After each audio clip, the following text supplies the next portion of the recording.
প্রিয় দর্শক, আপনারা দেখছেন বেঙ্গল রিপোর্ট। উত্তর 24 পরগনা দেগঙ্গা ব্লকের হাড়োয়া বিধানসভার অন্তর্গত হামাদমা বাজারে যুব কংগ্রেস কর্মীদের এক কর্মী সভা অনুষ্ঠিত হয়। কর্মী সভা শেষে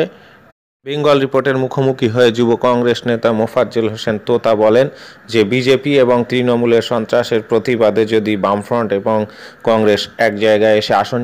সমঝোতা তৈরি করে তাহলে রাজ্য এবং বিজেপি শক্তিকে যথেষ্ট বেগ দেওয়া যাবে। কর্মী সভায় উপস্থিত ছিলেন জেলা যুব কংগ্রেস সভাপতি রবিউল ইসলাম, বাকবুল হোসেন সহ অন্যান্যরা। নেতৃত্ব সোমেন মিত্র আজকে মালদাতে রাহুল গান্ধীর সভার প্রেক্ষাপটে এই আলোচনাই করেছিল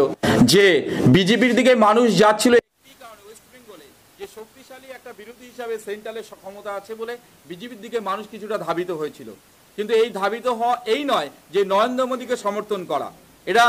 তৃণমূলের বিরুদ্ধে গণতন্ত্রে ভুলুণ্ঠিত হওয়ার পক্ষে তারা যাচ্ছিল। কিন্তু যদি সিপিএম এবং কংগ্রেস যদি একটা সম্মানজনক জোট প্রক্রিয়ার মধ্য দিয়ে মানুষের কাছে তাদের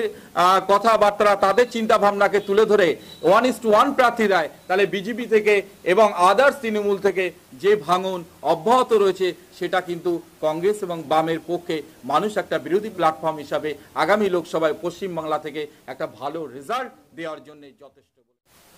আমরা নিচু তলায় অনেক বাধা বিপত্তি, প্রতিকূলতা, মানসিকতার প্রভেদ এবং বিভিন্ন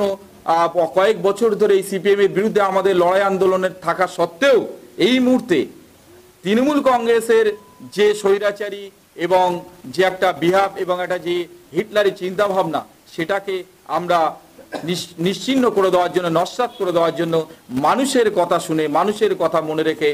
একই ভাবাদর্শের সাম্প্রদায়িক সম্প্রীতি এবং অখণ্ডতাব দুই জাতীয় দল বামপন্থী এবং জাতীয় কংগ্রেস যদি এই ভোটে একত্রিতভাবে লড়ে, তাতে আমাদের মত এবং নিচুতলার মত তাতে সর্বতভাবে প্রতিফলিত।